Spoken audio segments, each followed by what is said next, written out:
Our anime begins with a youthful mistake. MC and Yume, the main character, pretended to be a couple while they were in the 8th or 9th grade, but their relationship ultimately ended badly, leaving them both resentful of the other, as well as the idea of romance itself. But fate had other plans for them, uniting their parents in marriage and transforming these former lovers into new step-siblings. In the present timeline, we can see that Yume and Mizuto were arguing about where they should go and couldn't come to an agreement as their mother entered the room. It totally looks like Kuroasama, but it's between siblings. After finishing their meal, they go to wash the dishes, and their parents comment on how well both of those kids are getting along now that they are step-siblings. They explain that they were waiting for her at the door. Both of them had an argument before their mother came, so soon after she left they reverted back to their original behavior, disliking each other. They return to their rooms, but Yume unexpectedly knocks on the door and enters. She starts complaining that the main character keeps calling her by her first name and wants to change his ways. The main character disagrees, saying that he should be the older sibling.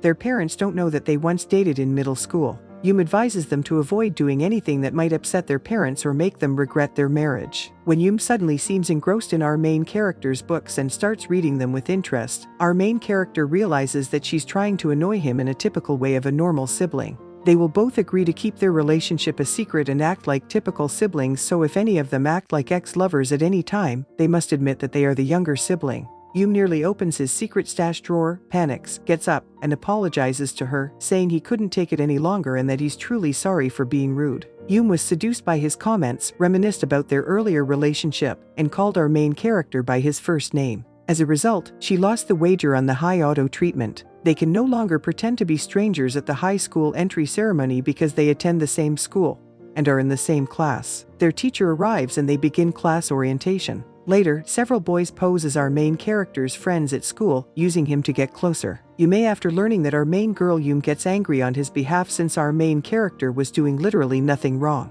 However, later Yume stands out in her high school debut more than our main character in the class. Everyone praised Yume for being perfect. Our main character becomes jealous that she got everything better than him. She clings to our main boy immediately and claims that she has a huge brother complex, which causes the boys to back off and give up. However, later, Yume becomes extremely embarrassed when she thinks about how she made contact with his arm. The scene then shifts to the afternoon, where it appears that their parents will be returning home late today and they're all enjoying the house. You may have told him to forget everything that happened in the morning, but MC replies saying having already forgotten about it, which infuriates you even more. For revenge, she decides to sit by him wearing only a bath towel, tricking him to peek, or he spilled his tea after seeing her, and she decides to eat the chicken breast. This reminded Yume about his claim to her blue moment from earlier today, making her feel all embarrassed again while eating. However, she oversteps and loses her towel before our main lad assists her in staying covered. Yume tries to leave, but they both trip and fall to the couch at the same time. They have a brief moment in which they forget the game's rules and almost kiss, but are stopped when their parents enter the room. They both come to the realization that incidents like this are the reason why they no longer like each other. The following day, on the day of the fitness test, Kawanami approaches Mizuto and invites him to take a fitness test with her. RMZ doubts his intention to become his real friend and says that he can't get close to Yume in this way. Kawanami denies it and points to Yume. When MC turns around to see Yume blushing, she kicks MC's chair out of embarrassment. An hour later, during the body, Minami is told by Yume that she only reached puberty last year, which surprises the girl.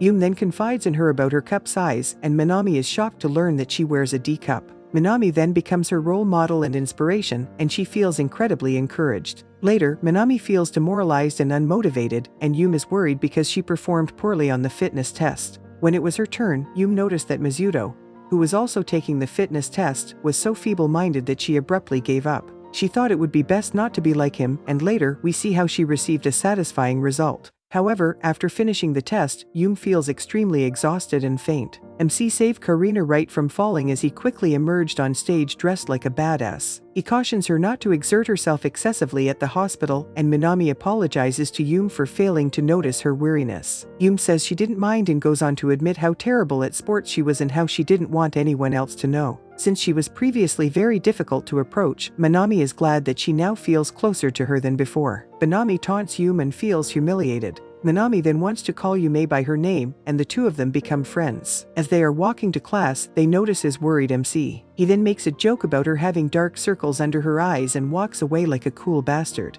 When Yume becomes enraged and claims that Mick always picks on her in this way, Minami responds by saying how much he really adores her, and Yume blush after rejecting that claim. A few days later, when Yume begins to feel ill, Minami becomes very concerned for daughter and asks that she stop by Minami's house on the way home. Yume becomes dizzy when Mizuto informs her that they are step-siblings and is about to say something embarrassing before she notices Minami standing next to him. Minami asks Yume because she is hungry, and Yume instructs Irito to assist her prepare porridge in the kitchen while she cooks. Minami interrogates Irito about having a girlfriend after Minami remarks on how adept she is at reading people. Irito feels awkward and can't help but refuse to answer her questions. Later, Yume becomes embarrassed and is powerless to object when Minami insists on feeding her the rice pottage. An hour later, Minami is relieved because she thinks you might have enjoyed it before she left. Yume is back to being shy and asks MC to hold her hand while we're doing this again, which reminded Kirito of being with her as his girlfriend in the past. He really adored their relationship. She tells Irito to take care of Yume and asks a question if there's nothing special about their relationship.